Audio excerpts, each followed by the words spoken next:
Rentrez. Allez-y, on ne veut pas de vous ici. 24 heures que ces soldats français sont bloqués ici, aux portes de Kaya. Les jeunes de la ville refusent de les laisser traverser leur commune, qui se trouve à une centaine de kilomètres au nord de la capitale, Ouagadougou. Le mouvement serait spontané, des milliers de personnes mobilisées.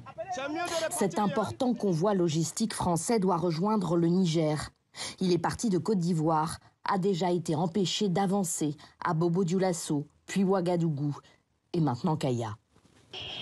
Dans d'autres villes du pays, comme ici à Waïgouya dans le nord, des manifestants en nombre disent leur ras-le-bol de l'insécurité au Burkina Faso, exigent le départ des troupes françaises de la région. La route nationale numéro 1 en cette soirée du 17 novembre 2021. Plusieurs centaines de jeunes prennent d'assaut les lieux. Il est 22 h et jusque-là, tout se passe bien. La France est vilipendée avec des messages hostiles. Il est 23 h passées et subitement, la tension monte d'un cran. La route est barricadée tout au long du pont de Boulmirou. L'objectif est clair, mettre fin à la course du convoi militaire français annoncé au poste de péage de Ouagadougou. Voilà, maintenant ces camions-là, on ne sait pas c'est quel, ce qui est dedans, nous on ne sait pas. Donc nous avons vraiment, nous demandons vraiment que nos autorités cessent à savoir ce qu'il y a dans ces camions-là. Que quelqu'un ici me donne un pays dans lequel l'armée française a été et que ce pays a connu une stabilité de paix, d'union.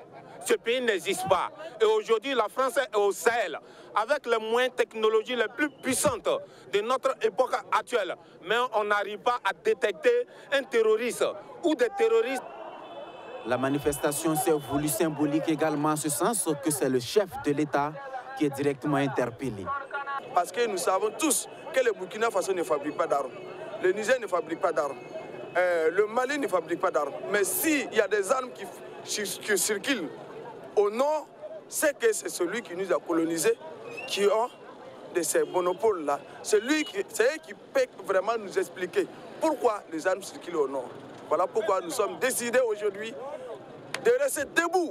Et si nos dirigeants ne font pas leur travail, ils vont savoir que la jeunesse d'aujourd'hui ne sont plus la jeunesse de 1960. Donc nous sommes debout et tous les accords que la France a signés avec nos grands-parents là, nous on va démolir tout. Et ça suffit maintenant et nous sommes prêts, quel que soit le prix à payer, nous allons lutter jusqu'à nos derniers jours. Et nous aujourd'hui, on se trouve dans un état critique.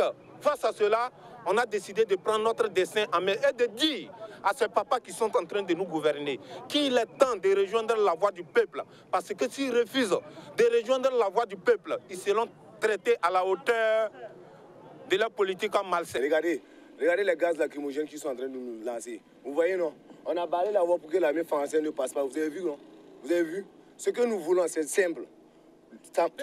Thomas Sankara avait dit l'Afrique aux Africains, le Burkina Faso aux Burkinabés, la France aux Français.